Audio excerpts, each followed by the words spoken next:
Hello and welcome to Teach Time in the Afternoon, where I, Miss Adventure in the Classroom, will be your friendly neighborhood critical educator, which means I'm going to be walking you through the ripe critical knowledge building system, which I have crafted from studying what it means to be a critical educator, what critical thinking is all about. Check out this poster right here, free in the description. What?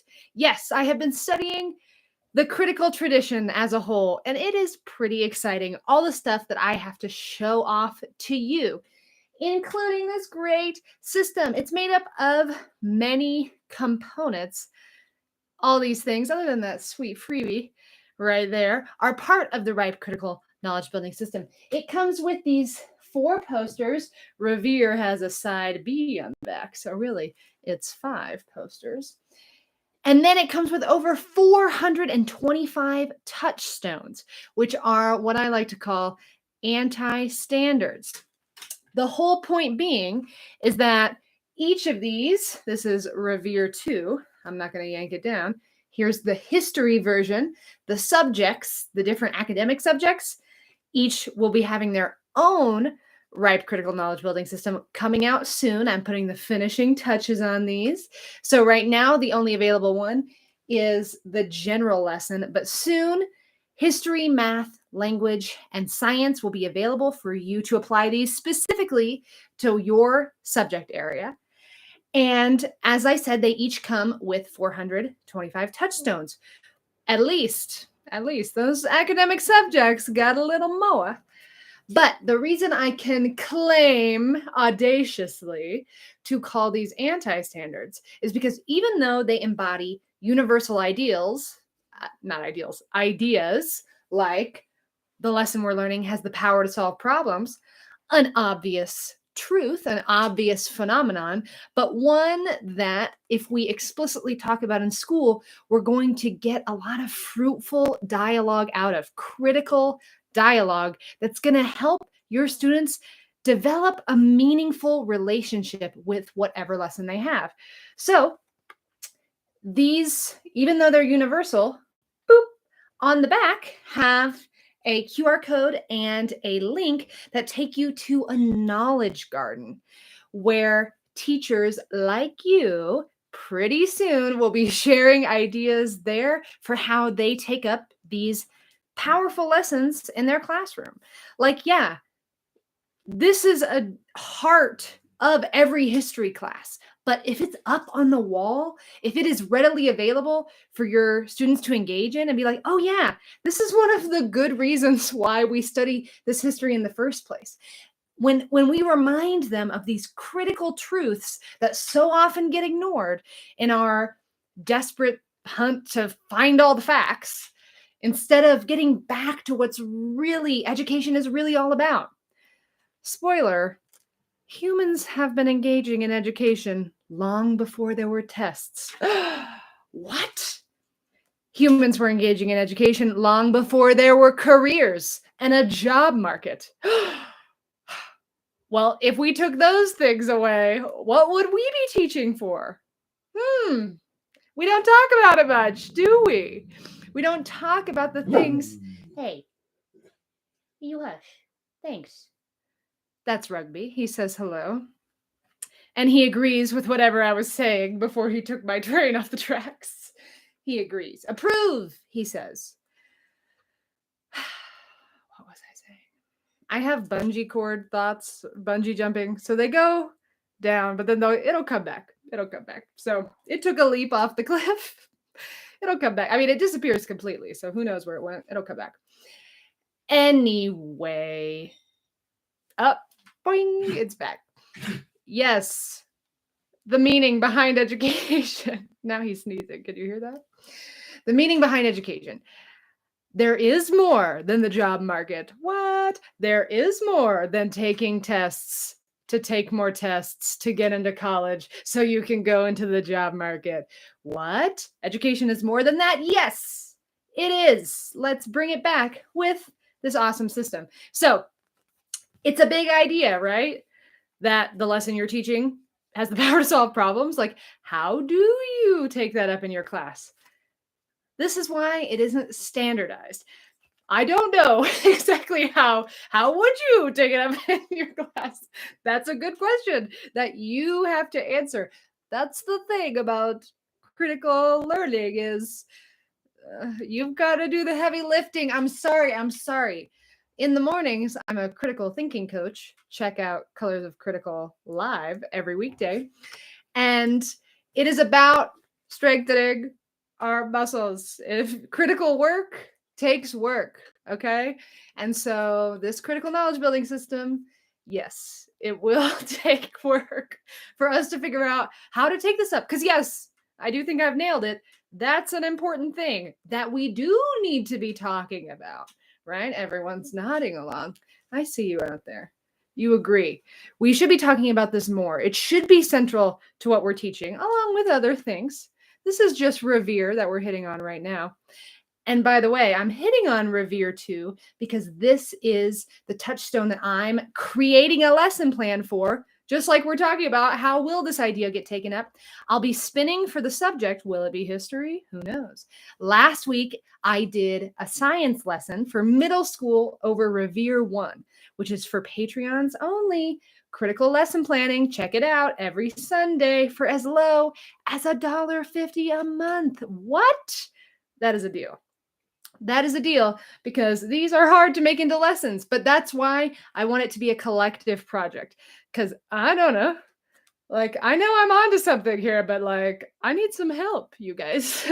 So help me out by contributing to the Knowledge Gardens, and we can all help each other flourish and grow through this collective educator space where we can liberate ourselves. It's not cookie cutter anymore. We're leaning on each other. We're helping bring back critical ideas through the critical concepts through other educators' ideas and lessons. It's going to be a pretty dope. So, Revere 2 this Sunday. What lesson?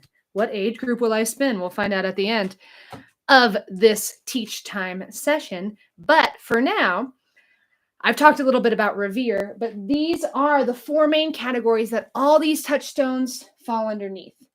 And even this little critical pause button, I have a bigger one somewhere. It's cool. I'll let it go. I can take it off. Oh, come on. It's so cute. Oh, I knocked something, didn't I? Yeah. Leave it alone, Sarah. Why don't you leave it alone? Because I can't help myself. I got to grab. I got to hold stuff. Got to show it up. Make sure you can see it real clear. Take a critical pause. That's what this system is all about. Taking a bite out of that educational apple, right? Yes, definitely that. So in order, as you're going about your regular teaching day, your regular life, you're doing awesome things. And by the way, you are being as critical as possible.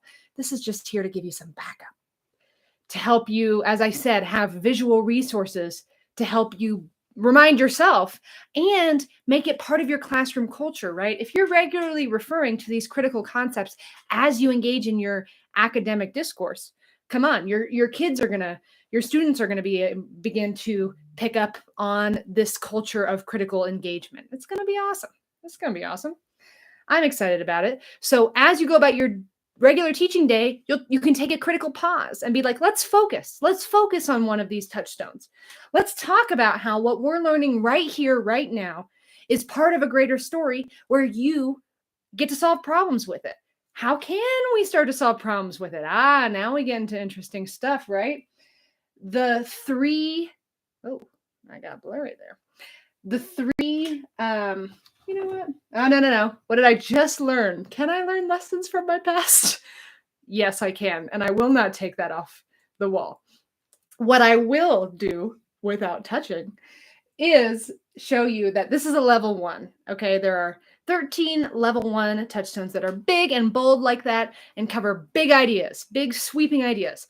But underneath are hundreds and hundreds of other touchstones, about 100 each, under each, so over 100. You get it. You get what I'm saying. Getting so tongue-tied this Monday afternoon. Okay, so each level 1 has some sweet level 2s. And under this level 2, which is we have the power to solve problems, there are 3, and they're pretty straightforward. This lesson we are solving, this lesson we're We're learning a lesson today that has a history of solving problems. We're learning a lesson today that people are using to solve problems right now. And then the final, we're learning a lesson today that will solve problems in the future. So, whoa, now we ground this idea in history itself, and we can look at real life examples. And for the future, we can go ahead and project and put ourselves in the future. What problems will I solve with this knowledge that I'm learning today? Whoa, that adds a whole new layer of meaning to what we're doing, right? That is getting back to the heart of what we're doing. That will be worth any pause from the academic, straightforward facts that you're doing. This will create meaning for students. Like, okay, all right, thank you for taking the critical pause and showing me what this knowledge can mean to me. I can really revere it, right? Or maybe imagining beyond it will get us somewhere productive. Maybe problematizing it. Let's look at its past, its present, and think about its future. What problems have been there, are still here today?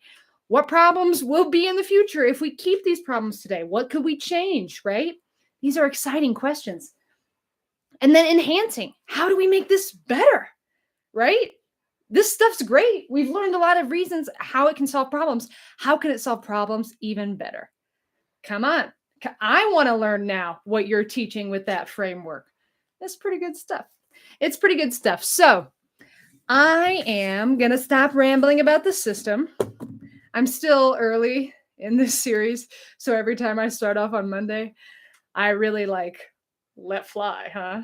Yeah. You get a whole carload of ripe talk. That doesn't sound good. I won't say that again. See, maybe I should stop talking and get to what I'm getting to, which is the knowledge of the people, by the people, for the people.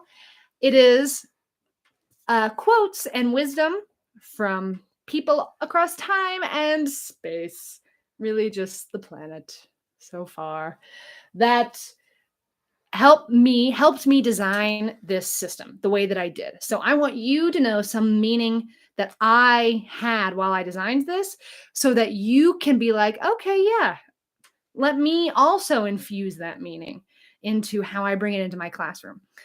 Because I know I just rambled on for a while about this system and that there are a lot of pieces. I know I kind of go big. I'm from Texas. Maybe that's why. Who knows? But what I do know is that I can help you take this up more. And that's what I want to do. That's what I'm here to do. And that's what I'm trying to create teacher systems so we can support each other. Because I think we're scratching something really important here. So let me give you a little background. Let's toss these in here. A boop, a loop, a loop, a loop. Give it a pull. What do we got? What do we got? Oh, yes. Oh, yes. Okay. I have just been reading a little more about Gramsci. This is Antonio Gramsci, who was an Italian philosopher. And I'm trying to think if he technically was an educator. No, I do not think so, but I could be mistaken. But I have been reading more of critiques off his work, and I've seen the different takes on it from different traditions. His work has been used, just like any philosopher, by left and right political movements. But he was born of the leftist tradition. He was imprisoned by Mussolini, who was a fascist. So he was anti-fascist. He was against that kind of nonsense. And fascists, which we've talked about before, maybe not in this show, maybe in Colors of Critical, but recap on fascism. Fascism comes in many forms. At the heart of it, it is about elimination, the elimination of humans that are different in some form. That comes by way of political belief, which was certainly why Antonio Gramsci was imprisoned. But it comes in the form of many things, like I have recently talked about with the Holocaust, that the Nazis engaged in racial and ethnic cleansing of the Jewish people, and that was not a political distinction that they made. That was obviously a racial, ethnic. But fascism is about othering people for being different for whatever reason and eliminating them. Okay. Those kind of systems are fascist. And as an educator, and as, that's bad. That's bad. That's no good. We don't like that, especially here in the critical tradition. Hello. We proudly say that, even though we're educators, we take a stand against that kind of a baloney. We're not here for it. We are here for the opposite, which is what Antonio Gramsci was adopting here. He said, pessimism of the intellect, optimism of the will. I'll say it again. Pessimism of the intellect, optimism of the will. Now, many people have said things like this in many different ways. Some of them are also in this pack of cards that I might pull any day. This has been said in many ways, many spaces, but this is what it means to be a critical thinker. This is what it means. So, pessimism of the intellect. Why would we choose to be pessimistic? That is interesting. So, critical theory does get a rap. We got a bad rap. Bad rap. I feel like those are both fine.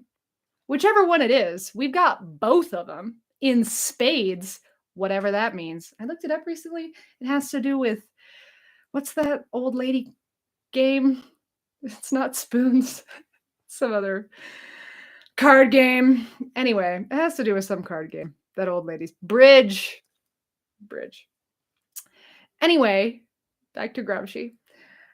Pessimism. We get a bad rep for being pessimistic. Okay, true. We will accept some pessimism because, in fact, some of it is on purpose. I'll talk about this more. I'll probably do a whole video over it, but I'll do a little riffing on it, work out my thoughts. Oh, goody. No, I do have some well-organized thoughts. Let's see if they will come out that way. My mouth does tend to run at a different pace. Okay, so pessimism. Yes, we decide, having looked at history, there are limits. There are limits that humans should not cross. Yes, fascism being one of them. We don't think the elimination of any person, we're not into the elimination of people. Fair stand, I think. So, because people have crossed those lines in the past, and time again, power has shown, what's the quote? Absolute power corrupts absolutely. Yeah, that's a pessimistic view, but it's true. It's negative. Oh, boo-hoo. Absolute power corrupts absolutely. You're so negative. Okay, well, it's been proven time and time again that people need boundaries and that a healthy sense of boundaries is good. You should have, as a critical thinker, we think you should have a healthy sense of pessimism. Let me see if I can convince you on that. Again, I'll make another video, which I'll put somewhere around here when I make it. But here they are. Here's some thoughts. Okay. Negative, you say. Negative, I say that. So not only does being pessimistic say, hey, we know where the lines are and we're watching, okay? We're aware of the lines. Optimists aren't so aware of the lines, are they? No, they're not. They're too busy living on the other side of the lines. No one's over here. So you got to play defense, okay? Yo, human history, we got to defend one another, yeah? Human life, people keep crossing that boundary. They keep stepping over it again and again and again. And if teachers should be teaching anything, shouldn't it be to stay away from that boundary? Stay away. So you can call that pessimism. And it is a healthy sense, but it isn't negative, except to say that, okay, boundary, right?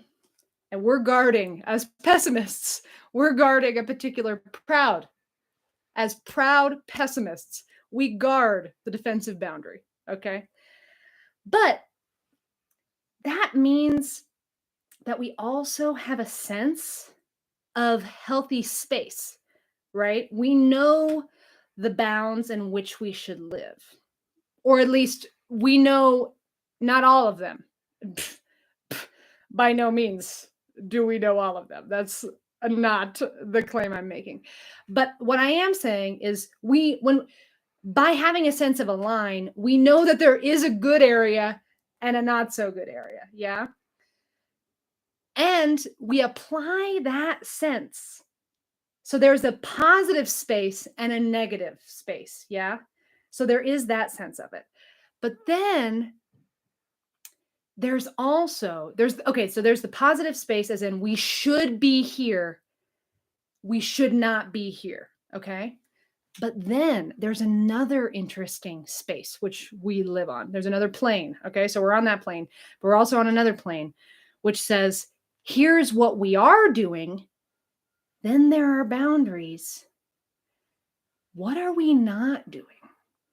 What's outside of this positive space?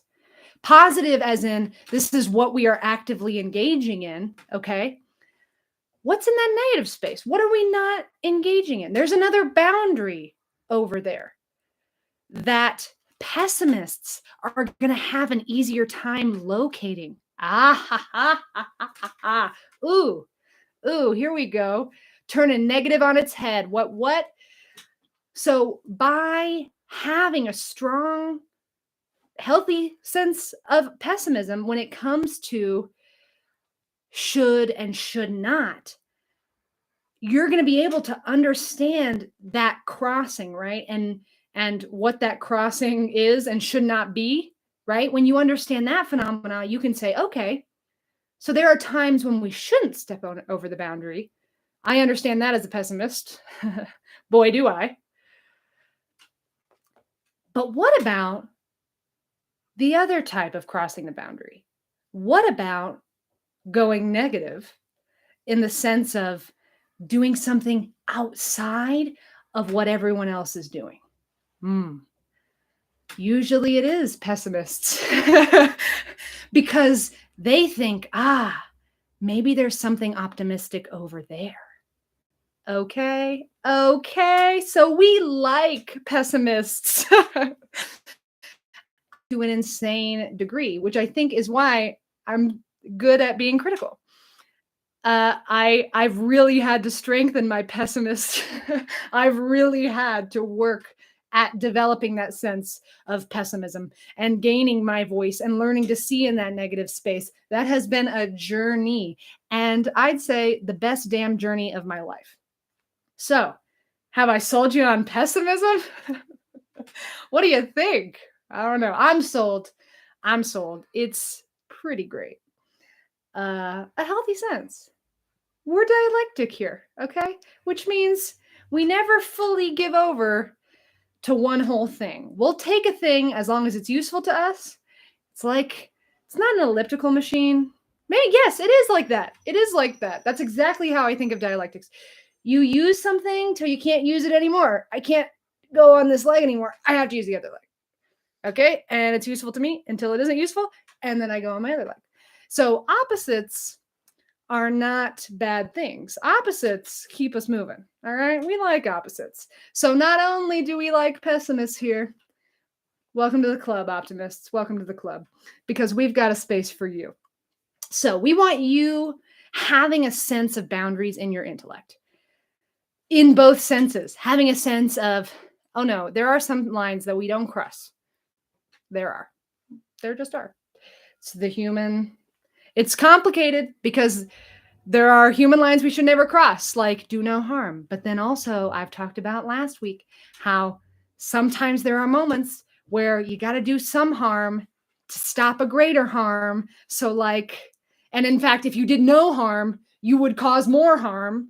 So it's a whole thing. So that's why dialectics works. You do no harm until it doesn't work anymore.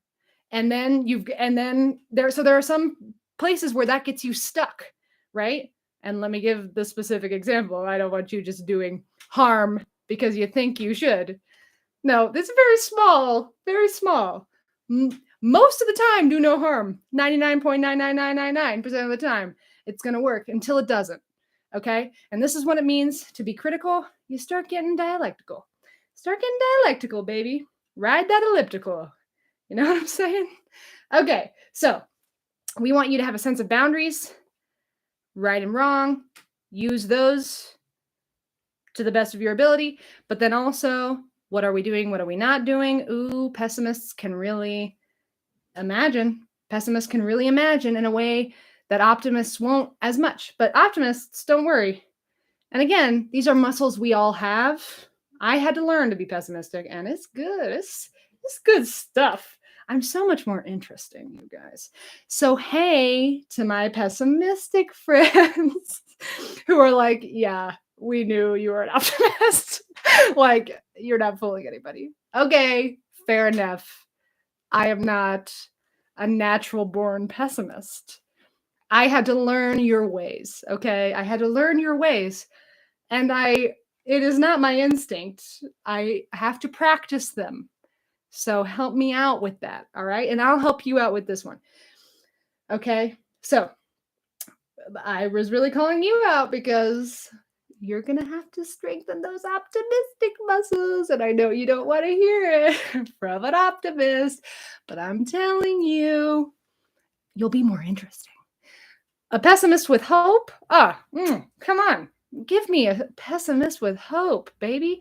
And give me an optimist with some critique. What? Yes, that is fire. That's what we're looking for, okay? So don't worry. If you feel stuck in one or the other, I've been there. And critical thinking will get you out, all right? So, pessimism of the intellect. We're done with that one. Check. Optimism of the will. Okay. All right. Come on, Gramsci. You get out of here with that. You're just perking me up, man. Optimism of the will. What does that mean? Boy, tell an optimist to go off about this, and they'll get all red in the face. Just look, oh no, I'm getting all heated. It's great. We love optimism of the will. What in the world does that mean? Great question. So, will. What is will? Nietzsche said, he talked about the phrase, the will to power. Ooh. And I do think will has a lot to do with power. Will is power plus desire, I'd say, right? It's like, it's both of those things. It's totally both of those things. It's how you want to act is your will. So sometimes your will breaks out of the standard norm because you have such a drive to act a certain way. And so you do. And so you use your power. You are willed from within. That's the thing about will, is we didn't ask for it. I didn't ask to want this, and here I am wanting it, and great. Now, because I want this, I have to act on it. So now I'm going to have to use my darn power, take some effort to make this want a reality. Great. Nobody wants a will. Nobody asked for this, okay? But here we are. We've got it, and it's free, and that's a whole thing. You might have noticed over the centuries, we've been quite confused about it. It's been a talk of religious debate, but it does appear that we have free will, or at least best to not be pessimistic on that one, eh? Hey, pessimists. It's best to believe that we have free will just in case we do. Okay? So you should be optimistic. We might not. Who knows? I don't know. I don't know where these wills came from. I don't know. It might not be from me. And they're making me act, for goodness sakes. Would I be running my mouth this much if I didn't feel forced to? By inside of me, yes, I would shut my mouth a lot more. But unfortunately, I have this loud will inside me, and it won't let me shut up. I keep talking. So yeah, I didn't ask for that. So how free am I? Pessimists, not a productive path. Okay. We've been doing it a really long time as a people, as a species. And like smarter people than me, I don't believe in smarter, but more learned people than me have come to this conclusion that you, my pessimistic friend, my dear proud pessimist, you should believe we have free will. You should be an optimist on this one because it's going to be depressing. You're not going to live a very fulfilling life if you think that it isn't your own. So, might not be true, but hooray, we're human. We don't have all the answers, but sometimes we have to stupidly act like optimists. Bingo. There's the pessimistic. It's a little, it's dripping with a little satirical humor. But you might as well laugh because otherwise you're gonna cry. You should try, but laugh or cry or both because dialectic. Use one until you can't use it anymore, then use the other one. Comedy and tragedy, baby. This stuff's central to life. Critical learning. What? How many central issues to the human experience can we hit on? A lot because we're being critical. It's pretty dope. Okay. Optimism of the will. Final points. You should act as if you have a free will because here it is. Here's the final point. Not only should you act as if you have free will, but even more than that. Even more than that, as critical educators, I have many videos proving it. Check out Colors of Critical on Fridays where I talk about empowerment. Yes, because central to the critical tradition is not just knowledge, not knowledge in some high tower away from everyone else that only special smart people get to see. No. Knowledge of the people, by the people, for the people. And for the people implies we're using it to act. Knowledge is for the people and it's to help us do stuff. We are learning things to use our will with them.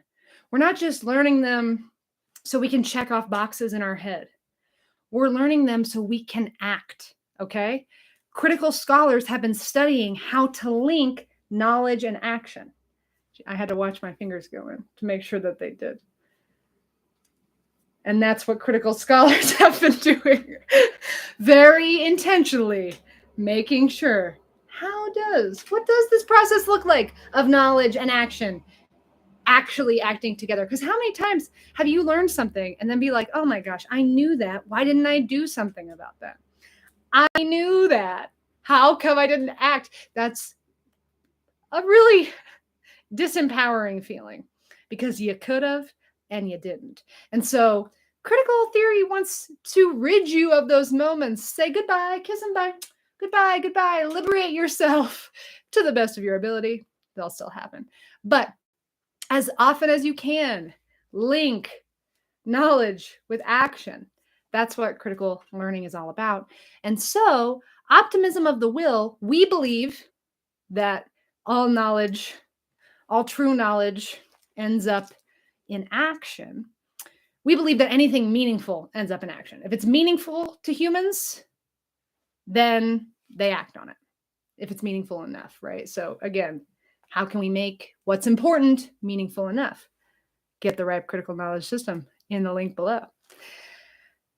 You need to act as if you are powerful enough to change the world.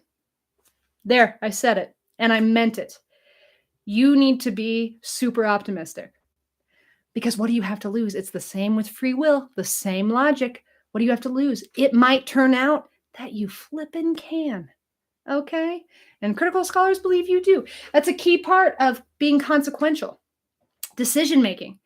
The reason that critical scholars stress decision making is because you change the world. Every decision you make has an impact on the world. And so it's really important. You are changing the world all the time. Don't let them know. I'm just kidding. We all know that. But are you using it optimistically? Are you really? Are you being an optimist with that? Because you should, because it is a fact. Moving my hand around. I just changed the world, man. I just moved molecules in so many different ways. Who knows? Butterflies' wings and all that. It should empower you to act. You should be an optimist and say, yeah, that's why I make these dumb videos. Just kidding. I think they're great. We'll see if anybody else does, but I do. I had to say these things. I was willed. So it isn't even, can you blame me for this? For this long rambling? Or can you blame my will? You can blame my will. Go ahead and blame my will. I only take partial responsibility for my will. Okay. It's a whole force. All right. And it is coming. And I'm going to be an optimist. And I think this system is going to change the world. What are you going to do that's going to change the world? I already know that you are with your students. And don't you want to empower them with this idea that they should act stupidly optimistic with their will and say, yeah, I'm changing the world today. And that should be your belief every day, because that's what it means to be a critical thinker. Antonio Gramsci says so. He says it's right here. That's my interpretation, at least. And it's a critical one. And it's got this whole system backing it up. So, pessimism of the intellect. We problematize things because we're pessimists, okay? We're healthy pessimists. We like to problematize. But I'd say almost all the other ones are optimism. You know what I mean? Revere is certainly optimistic. That one's definitely optimism. Imagination, what am I talking about? Imagination is that other type of pessimism. Okay, it's right in front of me. What am I even doing the hard work for? The work's been done. Thank you, past me.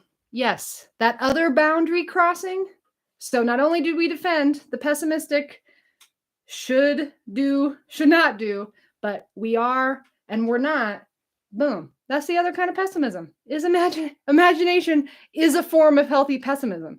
It says there could be something other than what is. And I'm going to take some time imagining with that because I'm a little pessimist. Are imaginative kids pessimists? Yeah. And you should like that. Pessimism is good.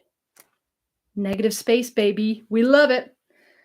But then revere is definitely optimism of the will, and enhance is definitely optimism of the will, because enhance is saying, after we looked at the good stuff, okay, we were optimists, and then we were that interesting pessimist that like, ooh, yeah, dip my toe in what is not.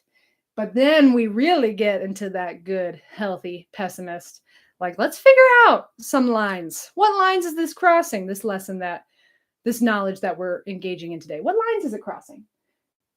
And then, boom, after all that, we get back to optimism again. We get back to optimism again, and this time, optimism is paired with power, which means it's optimism of the will, baby. Optimism of the will is about enhancement. So there you go. The ripe critical knowledge building system. Boom. Pessimism of the intellect, optimism of the will. That's what we're doing here. We love it. Come back tomorrow for Teach Time in the afternoon, where we really dive in. Oh my gosh, I almost forgot. I gotta spin the wheel, baby. I gotta spin these wheels. Okay, so what lesson will I teach? What grade? Here we go. Yes. Okay, what grade will I teach this for, and what subject? That's what we're going to be spinning. So this Sunday, don't miss it. What subject? Let's find out. Subject first. History. History. Okay, so I will be doing the history one. Okay, that's the one I was showing y'all. Okay, so I will be doing a lesson over history is a power that solves problems this Sunday. Check it out. And if you're not even here yet, honey, it's all right. I forgive you. How would you have known? I'm very bad at marketing. This is not your fault. Don't be a pessimist. It's on me this time, for sure. I'll get it to you. But so if you're behind on this whole right critical knowledge building thing, it's cool. These videos will be available for Patreons, what else? That stuff. It'll be available for those awesome people forever. So pay $1.50 a month and get access to this video now, even if it's, in 100 years when the internet's definitely still just like this and everything's the same. Yeah. Yeah. I'm not going to go down that. I'm not going to be that pessimistic today whenever you watch this, it'll be available for you. Okay. I did a middle school one this week. Okay. I'm worried this one might be an issue.